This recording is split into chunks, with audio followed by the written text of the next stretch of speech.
အားလုံးပဲမင်္ဂလာပါမြန်မာ data science မှာကြိုဆိုပါရစေကျွန်တော်တို့ Python programming ကိုလေ့လာဖို့အတွက်ဒီ Jupyter notebook ကို install လုပ်တဲ့ပုံစံကိုဒီနေ့တင်ပြမှာဖြစ်ပါတယ်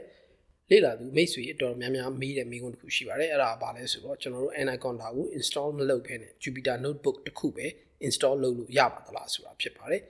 တချို့ computer တွေမှာ RAM လို့ခေါ်တဲ့ memory နည်းတဲ့အတွက်ကျွန်တော်တို့ Anaconda ကို install လုပ်မယ်ဆိုရင်နှိပ်ကွေးစေမှာဖြစ်ပါတယ်ဒီအတွက်မလိုအပ်ဘဲနဲ့ကျွန်တော်တို့ Anaconda ကို install မလုပ်ချင်ဘူး Python နဲ့ Jupyter notebook နှစ်ခုကိုပဲတီးခြား install လုပ်ချင်တယ်ဘယ်လိုလုပ်ရမလဲဆိုပြီးမေးမြန်းတာရှိပါတယ်ဒီအတွက်ဒီနေ့ကျွန်တော်တို့ Python နဲ့ Jupyter notebook ကိုဘယ်လိုပုံစံမျိုးเนาะဒီ Windows 10မှာပေါ့ဘယ်လိုပုံစံမျိုး install လုပ်လို့ရလဲဆိုတာကြည့်ပါမယ်ပထမဦးဆုံးကျွန်တော်တို့ Google မှာကျွန်တော် Python install လို့ရိုက်ထည့်ပါမယ်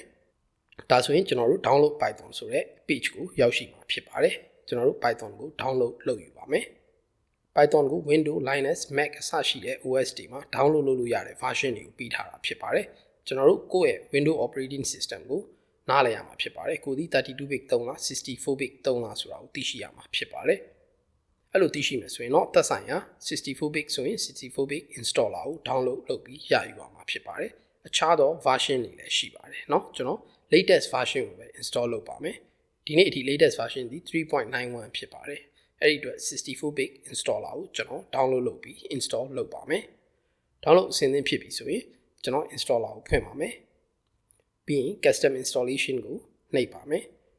documentation ကျွန်တော်မလိုပါဘူးကျန်တဲ့ဟာတွေကျွန်တော်အကုန် install လုပ်ပါမယ်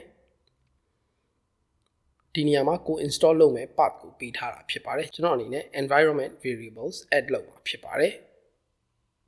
အားလုံးရွေးချယ်ပြီးရင် install ကိုနှိပ်ပါမယ်ဒီ installation process အချိန်အနည်းငယ်ကြာမြင့်နိုင်ပါတယ်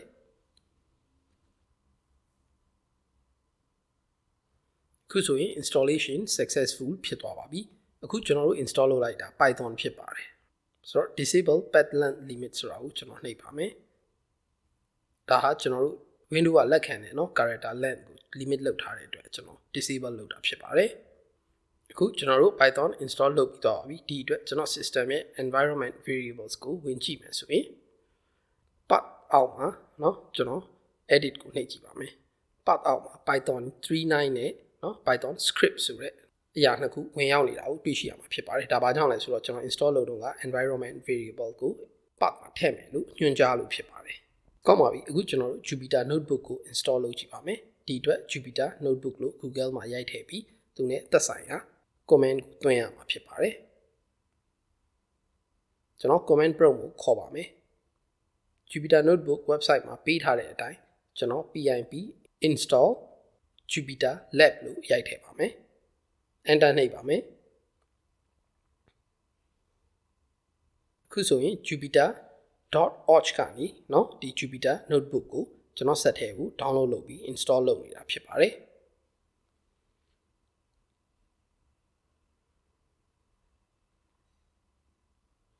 မိမိရဲ့ internet connection ပေါ်မှာမူတည်ပြီးအချိန်အနည်းငယ်ကြာမြင့်နိုင်ပါတယ်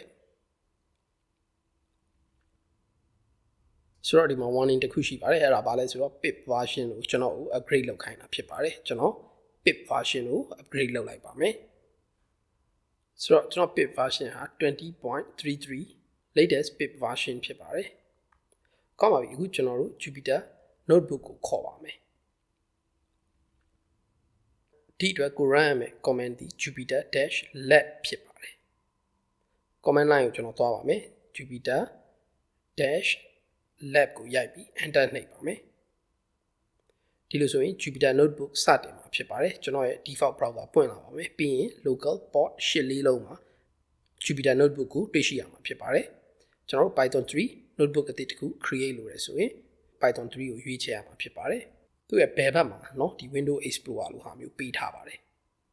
အခုဆိုရင်ကျွန်တော်တို့ Python 3 notebook အသစ်တစ်ခုရရှိလာပြီဖြစ်ပါတယ်ဒီ Jupyter Lab ဟာကျွန်တော်တို့အသုံးပြုနေတဲ့ Jupyter notebook နဲ့အတူတူပဲဖြစ်ပါတယ်เนาะကျွန်တော် Python code ကိုစပြီး run ကြည့်လို့ရပါတယ်အခု print hello လို့ကျွန်တော် run ထားပါတယ်ကျန်တဲ့ cell တွေကတ်တာ cell အသစ်တွေထည့်တာเนาะသူ့အပေါ်မှာ menu တွေရှိပါတယ်ကျွန်တော်တို့အသုံးပြုနေကြ notebook နဲ့အတူတူပဲဖြစ်ပါတယ်ဒီလိုဆိုရင် Anaconda package ကြီးတစ်ခုလုံး install မလုပ်ပဲဟာလား size သေးတဲ့ကျွန်တော်တို့ Python ပဲတည်တဲ့ install လုပ်တယ်ပြီးလဲပြီးတော့ကျွန်တော်တို့ Jupyter notebook ကို Jupyter.org ကနေ command line နဲ့ install လုပ်ပြီးတော့ Jupyter lab command နဲ့ကျွန်တော်တို့ notebook ကိုဖွင့်ပြီးတော့အသုံးပြုတာဖြစ်ပါတယ် အားလုံးအခုကျွန်တော်ပြထားတဲ့ဗီဒီယိုအတိုင်း install လုပ်ပြီးတော့ Jupyter notebook ကိုအသုံးပြုနိုင်မယ်လို့ယူဆပါတယ်အားလုံးရွှင်လန်းချမ်းမြေ့ကြပါစေ